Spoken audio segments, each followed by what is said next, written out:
남자친구와 저 둘 다 외동아들, 외동딸입니다. 우리 엄만 아들밖에 없어서 서운하대. 나한테 여자친구 생기면 진짜 친딸처럼 잘해줄 거라고 항상 그랬어. 남친 엄마가 절 너무 보고 싶어 한다고 하셔서 처음 인사드리러 가게 된 날이었어요. 어서 와라. 기다리고 있었어. 잘 보이고 싶은 마음에 옷도 차려입고 작은 선물도 들고 갔는데 제가 무슨 거창한 대접을 기대한 건 아니지만 정말 아무것도 준비를 안 하셨더라고요. 지금부터 저녁 준비할 건데 너도 좀 도와줄래? 심지어 손님 불러놓고 음식도 안 해놓으셔서 첫날부터 앞치마 입고 남친 어머니를 도와드렸어요. 제가 부엌에서 쩔쩔 매는 동안 남친은 TV 보면서 앉아있더라고요. 근데 너희들 결혼은 언제 할 거니? 네? 우리 집에 보다시피 남자들밖에 없어서 빨리 여자가 들어왔으면 좋겠거든. 아, 네. 난 딸이 생겨서 너무 좋다. 앞으로 자주 놀러오고 내 가족이다 편하게 생각해. 너무 급전개에 황당했지만 어색해하는 절 위한 남친 어머니 나름의 배려인 줄 알았어요. 그때까지는요. 그런데 그날 밤 집에 돌아가려는 절 붙잡더니 위험하게 이 시간에 집에 가려고? 벌써 9시가 넘었어. 자고 가라는 겁니다. 너무 불편해서 남친한테 계속 눈치를 줬어요. 그랬더니 얘까지 자고 가라며 절 붙잡는 거예요. 하는 수 없이 남친 집에서 묵게 되었는데 다음날 딸! 일어나봐. 새벽부터 절 깨우는 소리가 들렸어요. 일어났더니 남친 어머니가 저랑 시장을 가야 한다는 거예요. 딸이 생기면 같이 장 보러 가는 게 내 꿈이었어. 얼른 일어나. 갔다 와서 아침상 차려야지. 남친은요? 걘 좀 더 자게 놔둬. 피곤하잖아. 그냥 여자들끼리 다녀오자. 아무래도 남친 어머니한테 필요한 딸은 같이 일해주고 부려먹을 사람이었던 것 같아요. 그렇게 잠결에 시장에 끌려갔다가 돌아오는 길에 머리가 복잡해졌습니다. 그런데 그게 끝이 아니었어요. 딸, 조심해서 가고 다음 주에 나랑 쇼핑하러 가자. 알겠지? 집에 가는 절 불러 세워서는 단둘이 놀러 가자고 하시는 거예요. 그냥 대답도 안 하고 나왔습니다. 남자친구도 분위기를 읽었는지 기분이 왜 별로냐며 묻더라고요. 너 같으면 아직 한 분밖에 안 만난 어머니랑 단둘이 쇼핑하러 가는 게 쉽겠어? 아무리 딸처럼 편하게 대하신다지만 이건 아닌 것 같아. 그게 뭐가 그렇게 어려워? 어차피 앞으로 계속 볼 사이인데 우리 엄마가 친하게 지내고 싶어서 그러는 거잖아. 우리 집만큼 화목하고 편한 집이 어딨다고. 아, 너네 집이니까 편하겠지만 난 불편하고 싫어. 그러자 너 왜 우리 엄마한테 거리감 두냐고 뭐라고 하는 겁니다. 더 이상 설명하고 싶지도 않아서 말을 안 했더니 남친도 아무 말 없길래 대충 알아들은 줄 알았어요. 그런데 얼마 후 남친이 보고 싶은 영화가 있다며 꼭 봐야 한다고 우겨서 약속 장소에 나갔더니 남친 엄마가 혼자 등장한 거예요. 도저히 말로는 이해를 못하는 남자친구에게 저도 복수해주기로 했습니다. 정말 그렇게 해도 돼? 그래도 처음 만나는 자리인데. 괜찮아. 남친 집은 편하게 대하는 주의래. 격식 차리면 더 불편해할 거야. 저도 저희 집에 남친을 초대했어요. 저희 부모님을 설득해서 똑같이 대접 하나도 안 해줬고 저희 아빠가 우리 집엔 딸밖에 없어서 아들이 생긴 것 같아 좋다며 힘쓰는 일을 마구 시켰더니 남친 표정이 썩더라고요. 그리고 아빠가 낚시를 엄청 좋아하시는 걸 이용했죠. 자네도 낚시 좋아한다며? 네? 제가요? 그래, 우리 딸한테 들었어. 남자들끼리만 1박 2일로 낚시하러 가자. 좋지? 자기가 왜 새벽부터 저희 아빠랑 단둘이 낚시를 가야 하냐고 하길래 우리 아빠한테 거리감 두지 말라고 했습니다. 결국 끌려갔다 오더니 입이 대빨 나와서는 너희 집은 어떻게 사람이 인사하러 갔는데 부려먹기만 할 수가 있냐? 그리고 첫 만남부터 낚시 끌고 가는 집이 어딨어? 내가 얼마나 개고생을 했는 줄 알아? 투덜투덜 거리길래 그거 너희 집에서 배운 화목함이라고 그대로 돌려줬네요. 결국 그날 이후 저희는 헤어졌어요. 자기 집에 데려가서 현실을 알게 해준 남친에게 오히려 고마운 마음입니다. 전 결혼 전부터 미용사로 일하고 있었습니다. 결혼 2년 후 드디어 제 가게를 개업했는데 어느 날 5명 단체 예약 손님이 잡혀서 준비하고 있었어요. 어머니?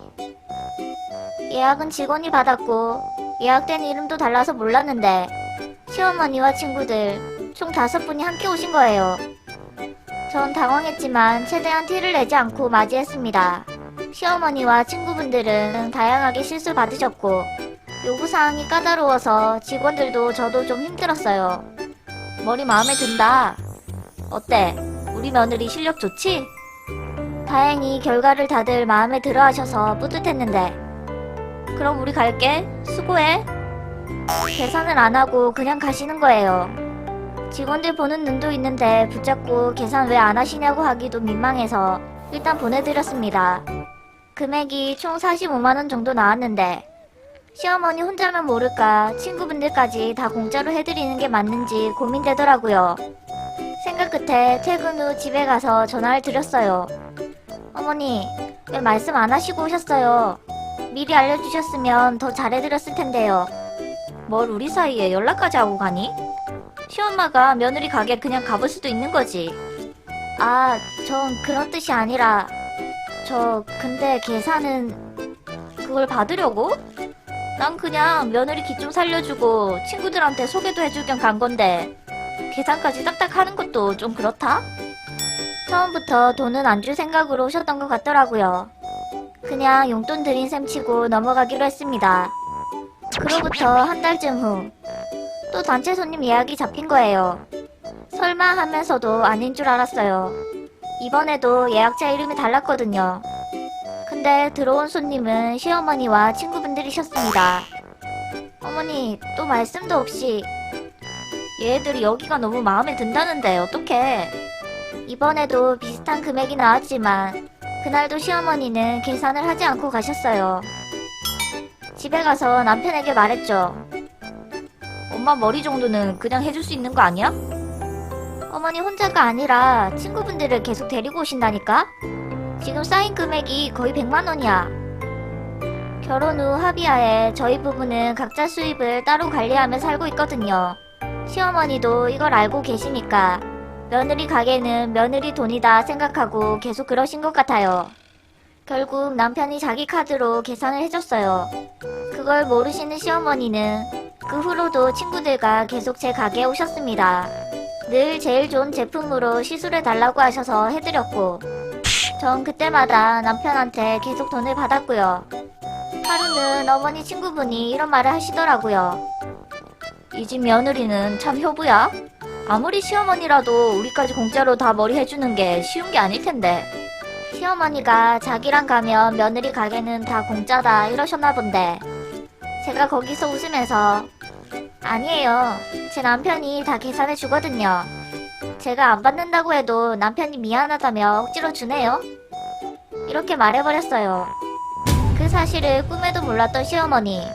눈이 커다래져서 절 쳐다보시더니 친구들 앞이라 티는 못 내고 그렇게 어색한 분위기 속에 돌아가셨습니다. 그날 밤 연락 오셔서 너 왜 나 속였니? 왜 우리 현수가 결제해준다고 말 안 했어? 내가 친구들이랑 머리하러 간 게 그리 아깝든? 저한테 너무 서운하다며 우시는 겁니다. 어머니, 저야말로 너무 서운해요. 아무리 며느리 가게지만 계속 친구분들까지 공짜로 해드릴 순 없잖아요. 그리고 아들이 결제하면 뭐 어때서요? 설마 며느리 돈, 아들 돈 따로 생각하신 거예요? 제가 다 받아쳤더니 할 말 없으신지 더 이상 말 못하시더라고요. 시어머니는 친구들 앞에서 창피당하고 아들 돈까지 신나게 쓰신 셈이 된 거죠. 그 일로 아들과도 싸우시고 삐지셨는지 저랑은 말도 안 하시는데 전 오히려 속 편하게 지내고 있습니다. 제가 결혼하고 5년차가 되던 해 저희 친정집에 위기가 찾아왔었어요. 부모님께서 사업을 크게 하고 계시는데 갑자기 자금 융통에 문제가 좀 생겨서 곤란한 상황이었죠.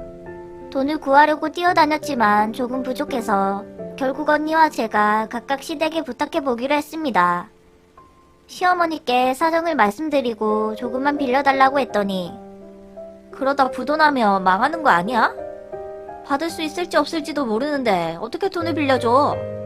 엄마, 혹시라도 못 받게 되면 우리가 벌어서 다 갚는다니까? 급한 상황이니까 그러지 말고 좀 도와주세요.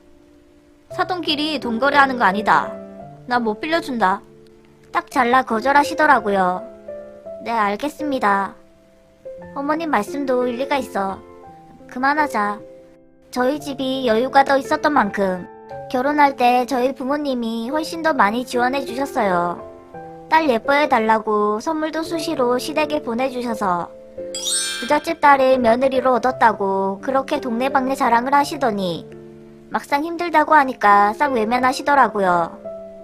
반대로 저희 언니 시댁에서는 다행히 도움을 주셔서 이래저래 끌어모은 돈으로 급한 위기는 넘길 수 있었죠.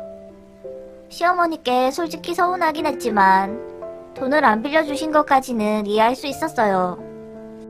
그런데 그 일로 스트레스가 쌓인 아빠가 갑자기 쓰러지시고 지병이 있던 엄마까지 병세가 악화되어서 두 분이 함께 병원에 입원을 하시게 된 거예요.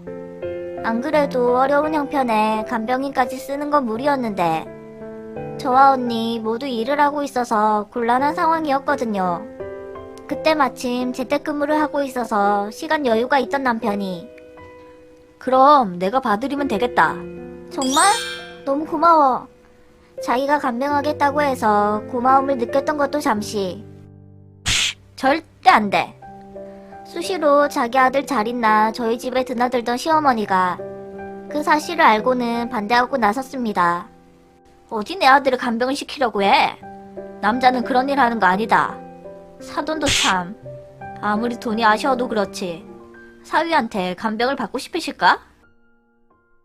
남편은 미안하다며 어떻게든 도와주려고 했었지만 자기 아들 간병시키면 가만 안 있겠다며 으름장을 놓는 시어머니 때문에 결국 제가 일을 그만두고 간병을 맡았어요. 시어머니가 정말 야속했고 서운함이 계속 쌓이더라고요.